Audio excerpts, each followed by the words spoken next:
அனைவருக்கும் இனிய மாலை வணக்கம். நான் உங்கள் சத்யநாராயணன். நாளை சனிப்பயிற்சி நடைபெற உள்ளது. என்னடா இவன் சனிப்பயிற்சி சிரிச்சுட்டே சொல்கிறான் அப்படின்ட்டு உங்களுக்கு கூட ஒரு எண்ணங்கள் தோன்றும். இந்த சனிப்பயிற்சியை கண்டு யாரும் பயப்பட வேண்டாம். காரணம் என்னவெனில், இது கும்பராசியிலிருந்து மீனராசிக்கு செல்வதால், மீனராசி குருவோட வீடு. அதனால் அந்த தீமை யாருக்கும் செய்ய மாட்டார். நாளை 6/3/2026 காலை 8:24 சனி பகவான் வாக்கிய பஞ்சாங்கப்படி கும்பராசியிலிருந்து மீனராசிக்கு பயிற்சி ஆகிறார். இந்த ராசிக்கு இந்த சனிப்பயிற்சிப்படி ஒவ்வொரு ராசிக்கு என்னென்ன இதுங்கிறது சும்மா ஷார்ட்டாக நான் சொல்லிடுறேன். ஃபஸ்ட்டு மேஷராசிக்கு எடுத்துக்கோம். மேஷராசிக்கு சனி பகவான் விரைய சனியாக வராரு. விரைய சனியாக வந்தாலும் 7.5 ஆரம்பம். இவங்களுக்கு 7.5 ஆரம்பம். அதாவது முதல் சுற்றுக்கு உட்பட்டவர்கள், 30 வயதுக்கு உட்பட்டவர்கள் கவனம் தேவை. படிப்பில் கவனமாக படிக்கவும். 30 வயதுக்கு மேற்பட்டவர்களுக்கு முன்னேற்றம் உண்டு. அடுத்தது ரிஷபராசி. ரிஷபராசிக்கு பார்த்திங்கன்னா 3ஆம் இடத்துக்கு வருகிறார். ரிஷபராசிக்கு 11ஆம் இடத்துக்கு வருகிறார் சனி பகவான். 11ஆம் இடம் என்பது லாபஸ்தானம்.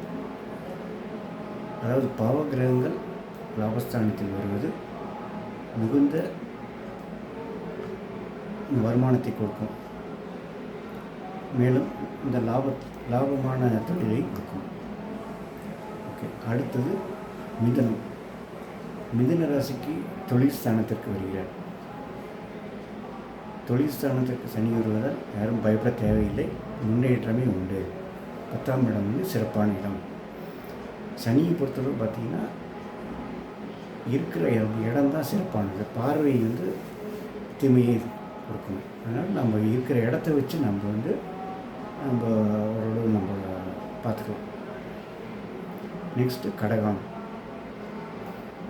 கடகராசிக்கு பாகியஸ்தானத்துக்கு வருகிறார். 9ஆம் இடத்துக்கு வருகிறார் சனி பயிற்சி.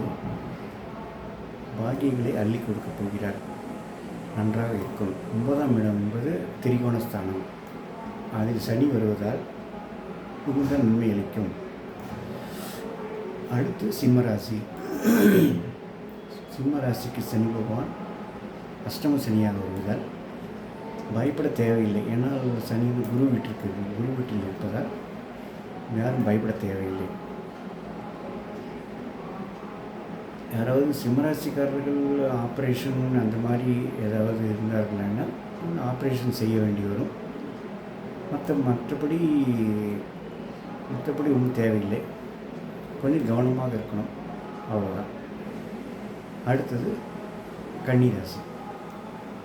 கன்னிராசிக்கு கண்டக சனியாக வருகிறது. அதாவது 7ஆம் இடத்தில் சனி வருகிறார். 7ஆம் இடத்தில் சனி வருவதால் மனைவியாக இருந்தால் கணவனிடமும், கணவனாக இருந்தால் மனைவியிடமும் விட்டு கொடுத்து செல்வது நல்லது. அடுத்து துலாம் ராசி. துலாம் ராசிக்கு 6ஆம் இடத்திற்கு சனி வருகிறது. 6ஆம் இடம் என்பது சத்ருஸ்தானம், ருண ரோக கடன் ஸ்தானம்.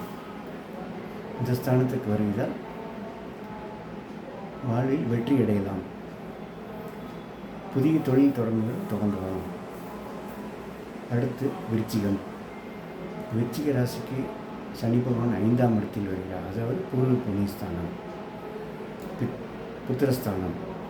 இதில் சனி திரிகோணத்தில் பாவகிரகங்கள் வருவது நன்மை அளிக்கும். அதனால் பயப்பட தேவையில்லை. அருமையாக இருக்கும் விருச்சிக ராசிக்கு.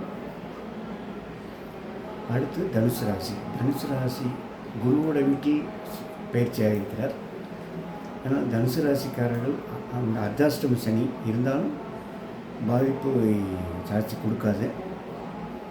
அடுத்து மகரம். மகர ராசிக்கு 3ஆம் இடத்தில் சனி வருகிறார். 3ஆம் இடம் என்பது இளைய சகோதரம், தைரிய வீரியஸ்தானம். சிறு பிரயாணங்கள் மூலம் வெற்றி கிடைக்கும். தைரியமாக எந்த செயலையும் செய்யலாம். அடுத்து கும்பம். கும்பராசிக்கு சனி பகவான் 2ஆம் இடத்தில் வருகிறார். 2ஆம் இடம் என்பது குடும்பஸ்தானம். குடும்பஸ்தானத்தில் சனி வருவதால் பண வரவு அதிகமாக இருக்கும். மனைவியிடம் மட்டும் கொஞ்சம் அட்ஜஸ்ட் பண்ணிட்டு விட்டு கொடுத்து செல்லணும், அவ்வளோதான். அடுத்து மீன ராசிக்கு ஜென்ம சனியாக வருவதால் 2வது ஏழரை சனி. அதனால் குருவோட வீடாக இருக்கிறதுனால ஜாஸ்தி தேவை, சில விரயங்கள் வரும். அதிலிருந்து கொஞ்சம் சமாளித்து கொண்டால் மீதி நம்ம அனைத்தையும் சரி செய்து கொள்ளலாம். நன்றி, வணக்கம்.